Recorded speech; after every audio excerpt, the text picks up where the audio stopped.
तो 2022 के last quarter में और 2023 के फर्स्ट क्वार्टर और सेकंड क्वार्टर के अख्ताम पे, यानी इस वक्त हम बैठे हैं मई 2023 में, तो मोबाइल फ़ोन की इंडस्ट्री कहाँ जा रही है, क्या इसका एक अच्छा मुस्तकबिल और फ्यूचर है, हाँ या नहीं?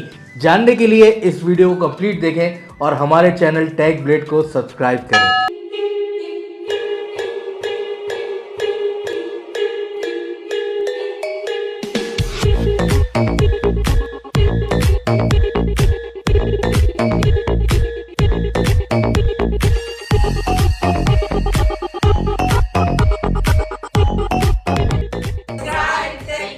और हम हैं tech blade. Subscribe tech blade. Hello and अस्सलाम वालेकुम, दिस इज सैयद अली यूसुफ, आपके सामने पेशे खिदमत है टेक ब्लेड के प्लेटफॉर्म से एक और एपिसोड के साथ।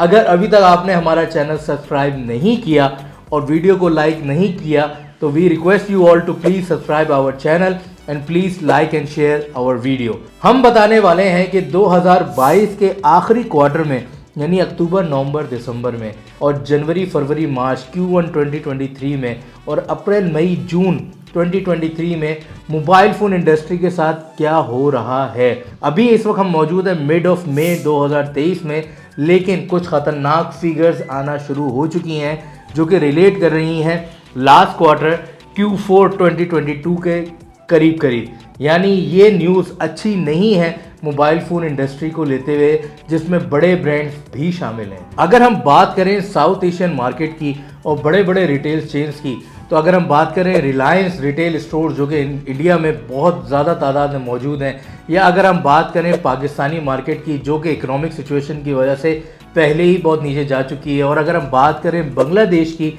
या नेपाल की या श्रीलंका की, तो उसकी सिचुएशन भी इंडिया से मुख्तलिफ नहीं है। और अगर हम बात करें मिडिल ईस्ट की, तो मिडिल ईस्ट में जो चेंजेस आई हैं, पहले जो ट्रेडिंग या जो चाइना से या यूरोप से जो फ़ोन आया करते थे और वो सऊदीया जाया करते थे, वो जाना बंद हो चुके हैं लास्ट ईयर से। तो वहाँ पे भी ट्रेडिंग की सिचुएशन इतनी अच्छी राइट नाउ नहीं है। और ऐसी ही मिली जुला रुझान जो है हमें साउथ अफ्रीका और अफ्रीकन नेशन से भी मिलने को देखने को मिल रहा है।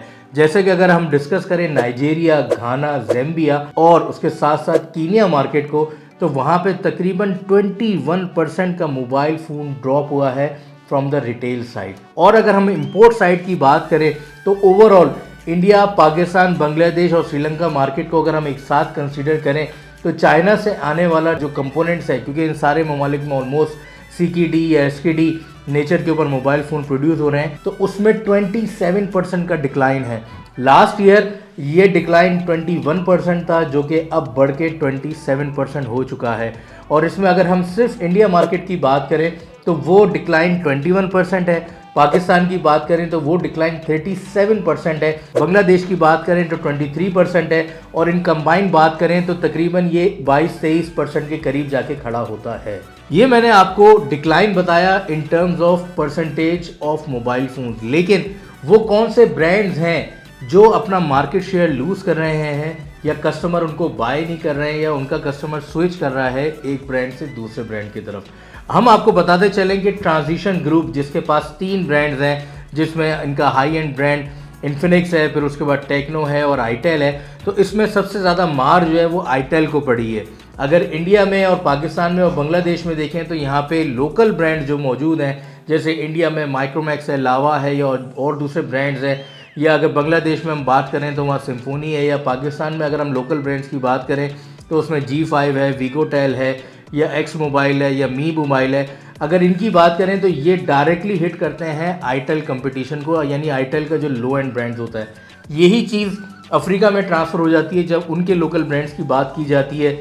जैसे अफ्रीका में मौजूद है स्टाइलो या मोबीसेल, या इस जैसे और ब्रांड, फंकी एक ब्रांड मौजूद है, नाइजीरिया के 1-2 लोकल ब्रांड्स हैं, तो वो आईटेल से डायरेक्ट कंपटीशन में चले जाते हैं, क्योंकि आईटेल इन्हीं कस्टमर्स को टारगेट कर रहा होता है। उसकी टारगेट ऑडियंस वही होती है जो कि 80-85% इन लोकल ब्रांड्स की होती है, जिसमें आपके फर्स्ट टीयर के स्मार्टफोन्स और फर्स्ट ईयर और सेकंड ईयर के फ्यूचर फोन्स लाई कर रहे होते हैं।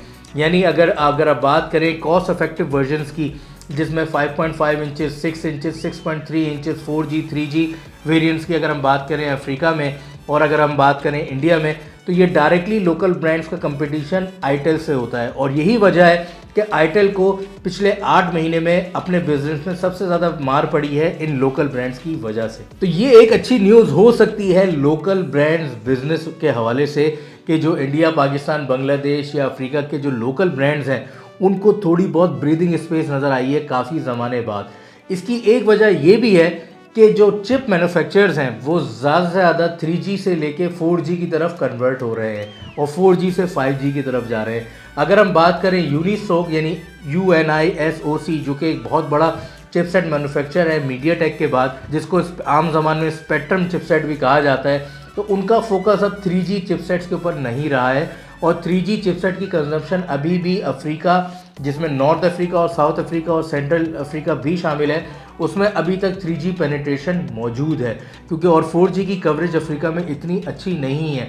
और जब स्पेक्ट्रम ने अपना लो इंटरेस्ट जाहिर किया है तो आईटेल को वो चिपसेट 4G वाले तो मिल रहे हैं लेकिन 3G के चिपसेट नहीं मिल रहे हैं क्योंकि लोकल प्लेयर्स अपना कोटा लेके इन बड़े बड़े IDH या डिज़ाइनर हाउसेस या चिपसेट मैन्युफैक्चरर्स के पास चले जाते हैं और स्पेक्ट्रम उसको देखता है कि हमारी बजाय इसके कि एक ब्रांड से मार्केटिंग हो, हम 12 ब्रांड्स के थ्रू मार्केट करें। जब 12 ब्रांड्स अपने डब्बों के ऊपर लिखेंगे कि ये mobile phone supported by spectrum 7731C जो कि एक 3G चिपसेट है स्मार्टफोन का, या अगर फीचर फ़ोन की बात करें तो 6531DA या 6531D या 6261D की अगर बात करें तो उसमें स्पेक्ट्रम ये देखता है कि मेरी मार्केटिंग अच्छी होती है अगर मैं मल्टीपल ब्रांड्स को अपने चिपसेट देता हूँ।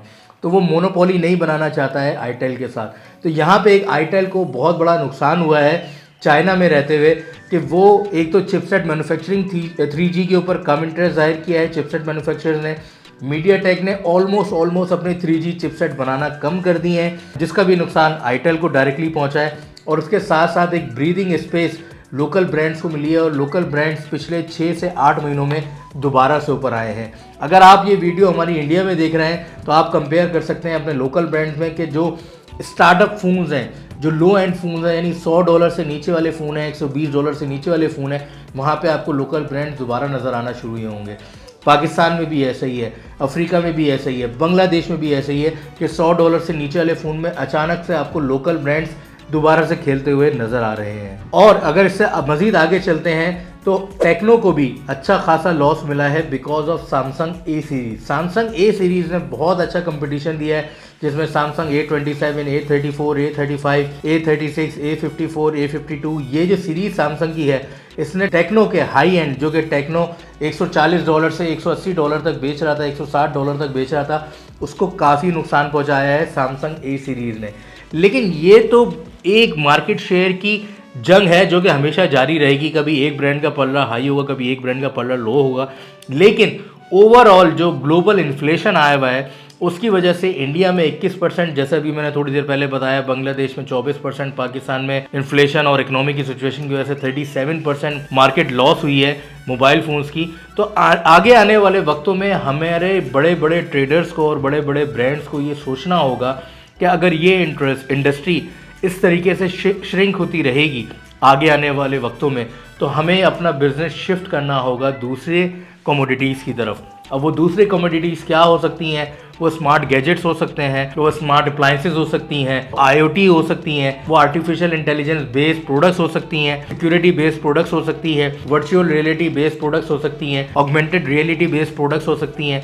ये उन्होंने आगे आने वाले वक्तों में या समझ लें 2023 में उन्होंने डिसाइड करना है कि अपनी लाइन और लेंथ सेट कर सकें आगे आने वाले 5 सालों में। क्यों? क्योंकि at the end of the day जो हमें नज़र आ रहा है कि 2027 से 2030 के दरमियान गिनती के ब्रांड्स रह जाएंगे जो कि इंटरनेशनली प्ले कर रहे होंगे और उनका मार्केट शेयर ऊपर नीचे जा रहा होगा। जो इन्फ्लेशन की सिचुएशन है ग्लोबली, भले वो अफ्रीका हो, मिडिल ईस्ट हो या साउथ एशियन कंट्रीज़ हो, इंडिया, पाकिस्तान, बांग्लादेश, श्रीलंका, उसमें 2026 तक कोई कमी होती हुई नज़र नहीं आ रही। यानी महंगाई मज़ीद बढ़ेगी। जब महंगाई बढ़ेगी तो लोग अपने नॉर्मल और मैंडेटरी और नेसेसिटी ब्रेड एंड बटर की तरफ जाएंगे। जो स्विचिंग ऑफ द मॉडल्स हुआ करती थी, अगर मैं आपको IDC का डाटा दूं तो 2019 से 2020 दिसंबर तक हर एक एंड्रॉयड यूज़र 126 से 165 दिन के दरमियान अपना फ़ोन चेंज किया करता था। आज अगर वो डाटा हम लें, हमारे पास 2023 का डाटा तो मौजूद नहीं है क्योंकि अभी हम दूसरे क्वार्टर में मौजूद हैं, लेकिन 2022 में जब इन्फ्लेशन इतना ज़्यादा नहीं भी था, वो स्विचिंग जो थी वो 190 दिन से 222 डेज तक चली गई थी। यानी एक एंड्रॉयड यूज़र जो कि 3 महीने में से 4 महीने में अपना फ़ोन स्विच कर रहा था, नए मॉडल लॉन्च होने पे पुराना फ़ोन बेच रहा था, नया मॉडल ख़रीद रहा था, वो अब 6 से 8 महीने वेट कर रहा था 2022 में। और हमें ऐसा लगता है, जो कि हमारी सोर्सेज हमें बताती हैं, जो इन्फॉर्मेशन नॉलेज हमें चाइना से मिल रही है या जिस डाटा के ऊपर हम काम कर रहे हैं, पूरी डाटा साइंस हमें ये बता रही है कि 2023 और 24 में जो लोग मोबाइल फ़ोन ख़रीदेंगे वो कम से कम 1 साल से 1.5 साल तक वो मोबाइल अपने पास रखेंगे अपने इस्तेमाल में। और अगर ऐसा है तो आप हमें कमेंट करके बताएं कि पहले आपकी क्या फ्रीक्वेंसी हुआ करती थी जब आप मोबाइल फ़ोन परचेज़ करते थे और नया मोबाइल कितने दिन बाद परचेज़ किया करते थे। कुछ लोग हमारे ख़ानदान में, हमारे फैमिलीज़ में ऐसे हुआ करते थे कि वो बाकायदा ये बिज़नेस किया करते थे कि मैंने एक मोबाइल ख़रीदा 20,000 रुपये का, थोड़े दिन बाद मैंने महीना 1.5 महीना उसको इस्तेमाल किया और मैंने वो 18,000 या 19,000 का उसको ट्रेड ऑफ करके या सेम कीमत पे बेच के मैंने एक नया मोबाइल 2,000-3,000 रुपये डाल के ले लिया। तो उसमें एक मैं नया मोबाइल पे भी शिफ्ट हो जाता था और मुझे कोई बड़ा लॉस भी देखने को नहीं मिलता था। लेकिन अब ये वाली सिचुएशन मौजूद ही नहीं है। एक तो मोबाइल की प्राइसिंग, स्पेशली अगर पाकिस्तान मार्केट की बात करें तो तकरीबन 3 गुना हो चुकी हैं। एक अगर मैं बात करूं Xiaomi की, जो कि A1 Redmi एक हमारा मॉडल था जो कि शायद 16-17 हज़ार रुपये में लॉन्च हुआ था, जिसकी मेमोरी सिर्फ 2+32 GB थी, और ये बात कर रहा हूँ मैं जून 2022 की। वो मॉडल आज मई जून 2023 में 36,000 रुपये का सेल आउट हो रहा है, ऑलमोस्ट 200%। अगर हम ये मेमोरी के कंजम्पशन से बात करें तो आज से 1 साल पहले पाकिस्तान में 464 का मेमोरी का जो मोबाइल था वो बासानी तौर पे आपको 26,000, 23,000, 24,000 का मुख्तलिफ ब्रांड्स में मिल जाया करता था। लेकिन आज आपके वो मोबाइल 45 से 55 हज़ार रुपये के मिल रहे हैं। यानी अगर मैं 24 को डबल भी कर लूँ तो भी 48,000 रुपये बनते हैं, और वो मॉडल मिनिमम अभी 55-56 हज़ार रुपये का अवेलेबल है, और नए मॉडल्स तो अवेलेबल ही नहीं है। अगर आज की अब बात करें तो पाकिस्तान मार्केट में ऑलमोस्ट सिर्फ 37 नए मॉडल्स मौजूद हैं 7 ब्रांड्स की तरफ से, जो कि 2020-21 में इनकी तादाद 68 हुआ करती थी 9 ब्रांड्स को लेते हुए। तो ये सिचुएशन है राइट नाउ स्मार्टफोन मार्केट की पाकिस्तान में। और अगर हम ग्लोबली भी बात करें तो ग्लोबली भी स्मार्टफोन की मार्केट जो है वो काफ़ी अफेक्ट हुई है। अगर 2019 से 2021 का डाटा निकालें कि कितनी फीचर फ़ोन की ऑडियंस उठ के स्मार्टफोन के ऊपर गई थी तो वो वेरिएशन था 27%। लेकिन अगर हम 1 साल की बात करें, और इसमें हम GfK का डाटा हमारे पास रिपोर्ट मौजूद है, हम आपको आपकी स्क्रीन पे दिखा देते हैं, तो वो जो डाटा कन्वर्जन थी, जो कस्टमर कन्वर्जन थी from feature phone audience to smartphone audience, वो डिक्लाइन होकर वापस चली गई है 18% के ऊपर। यानी उसमें 10 से 11% का डिक्लाइन आया है। जो फीचर फ़ोन वाले लोग हैं वो कहते हैं कि भाई महंगाई इतनी है कि मैं आज फीचर फ़ोन ही यूज़ करूं, क्योंकि स्मार्टफोन इतना महंगा हो गया है कि पहले अगर मुझे 6,000 रुपये का एंट्री लेवल स्मार्टफोन मिला करता था तो अब वो एंट्री लेवल स्मार्टफोन जो है वो 15, 16, 18,000 रुपये का अवेलेबल है, तो जो कि 3 गुना है एज़ कम्पेयर टू 2 साल की पुरानी प्राइजेस से। अब आप हमें अपने रीजन की रिपोर्ट करें और हमें कमेंट्स में बताएं कि आपके यहाँ मोबाइल इंडस्ट्री के क्या हालात हैं। अगर आप ये वीडियो हमारी इंडिया, पाकिस्तान, बांग्लादेश या दुबई या अफ्रीका में देख रहे हैं तो please do let us know how is the situation of the mobile phone industry in your respected region. वहाँ पे क्या हो रहा है, क्या चेंजेस आ रही हैं। आपको मुस्तकबिल करीब में बड़े ब्रांड्स ही खेलते हुए नज़र आएंगे अपनी ट्रेडिंग मार्केट्स में, या कहीं लोकल ब्रांड भी एग्जिस्ट करेंगे? इसका जवाब हमें आपसे चाहिए होगा।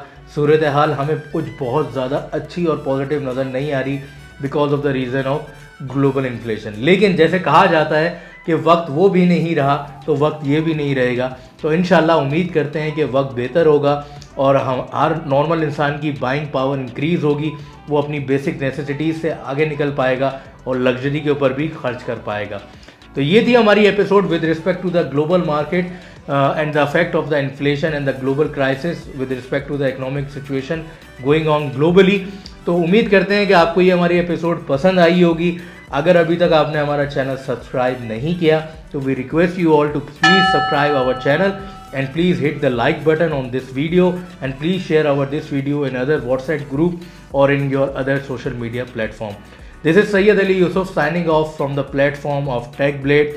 जब तक के लिए अपना ख्याल रखिएगा अपनेपन के साथ, कि आप जहां रहें खुश रहें और हमें देखते रहें। This is Syed Ali Yusuf signing off from the tech blade. खुदा हाफिज।